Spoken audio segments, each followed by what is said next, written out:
యోహాను సువార్త 16వ అధ్యాయము. మీరు అభ్యంతరపడకుండవలనని ఈ మాటలు మీతో చెప్పుచున్నాను.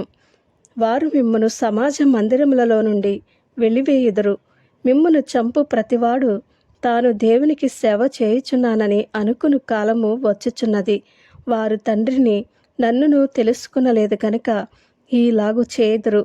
అవి జరుగు కాలము వచ్చినప్పుడు నేను వాటిని గూర్చి మీతో చెప్పితినని మీరు జ్ఞాపకము చేసుకునిలాగన ఈ సంగతులు మీతో చెప్పుచున్నాను. నేను మీతో కూడా ఉంటిని కనుక మొదటనే వీటిని మీతో చెప్పలేదు. ఇప్పుడు నన్ను పంపిన వాని యొద్దకు వెళ్ళుచున్నాను. నీవు ఎక్కడికి వెళ్ళుచున్నావని మీలో ఎవడునూ నన్ను అడుగుటలేదు, కానీ నేను ఈ సంగతులు మీతో చెప్పునందున మీ హృదయము దుఃఖముతో నిండియున్నది. అయితే నేను మీతో సత్యము చెప్పుచున్నాను. నేను వెళ్ళిపోవుట వలన మీకు ప్రయోజనకరము. నేను వెళ్ళని ఎడల ఆదరణకర్త మీ యొద్దకు రాడు. నేను వెళ్ళిన ఎడల ఆయనను మీ యొద్దకు పంపుదును. ఆయన వచ్చి పాపమును గూర్చియు నీతిని గూర్చియు తీర్పును గూర్చియు లోకమును ఒప్పుకొనజేయును. లోకులు నా యందు విశ్వాసముంచలేదు కనుక పాపమును గూర్చియు నేను తండ్రి యొద్దకు వెళ్ళుట వలన మీరిక నన్ను చూడరు కనుక నీతిని గూర్చియు ఈ లోకాధికారి తీర్పు పొందియున్నాడు గనుక తీర్పును గూర్చియు ఒప్పుకొనక చేయను. నేను మీతో చెప్పవలసినవి ఇంకా అనేక సంగతులు కలవు, కానీ ఇప్పుడు మీరు వాటిని సహింపలేరు. అయితే ఆయన అనగా సత్యస్వరూపి అయిన ఆత్మ వచ్చినప్పుడు మిమ్మును సర్వసత్యములోనికి నడిపించును. ఆయన తనంతట తానే ఏమీయూ బోధింపక వేటిని వినునో వాటిని బోధించి సంభవింపబోవు సంగతులను మీకు తెలియచేయను.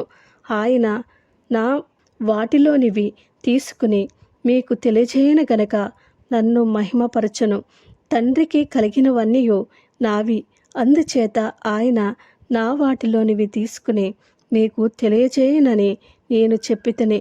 కొంచెము కాలమైన తరువాత మీరిక నన్ను చూడరు, మరికొంచెం కాలమునకు నన్ను చూచెదరని చెప్పెను.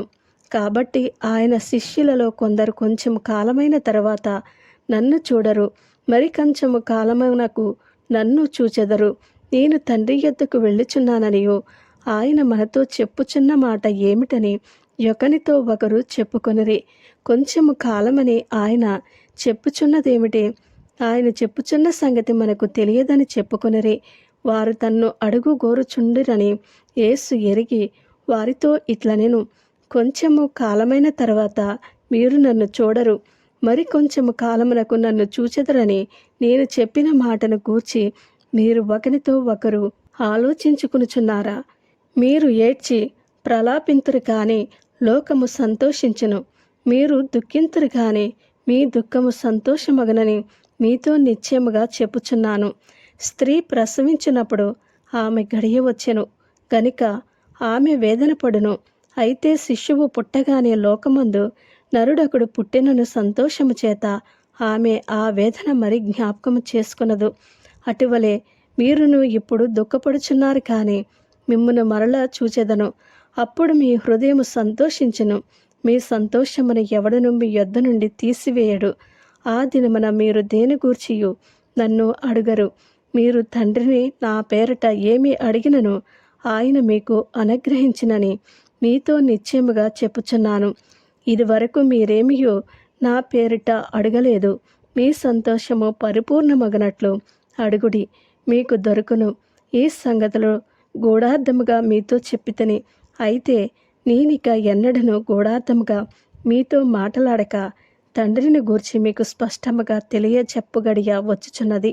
ఆ దినమందు మీరు నా పేరట అడుగుదురు, కానీ మీ విషయమై నేను తండ్రిని వేడుకుందనని మీతో చెప్పుటలేదు. మీరు నన్ను ప్రేమించి నేను దేవుని యొద్ద నుండి బయలుదేరి వచ్చితినని నమ్మితిరి కనుక తండ్రి తానే మిమ్మల్ని ప్రేమించుచున్నాడు.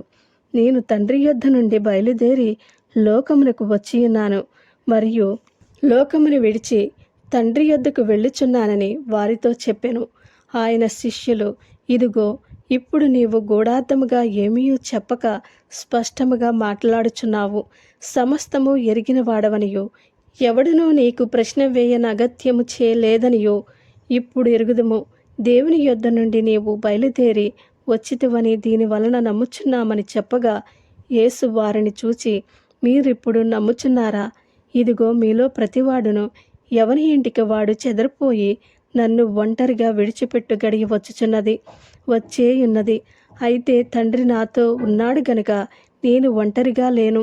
నా యందు మీకు సమాధానం కలుగునట్లు ఈ మాటలు మీతో చెప్పుచున్నాను. లోకములో మీకు శ్రమ కలుగును, అయినను ధైర్యము తెచ్చుకొనుడి, నేను లోకమును జయించియున్నాను అనెను. ఆమేన్.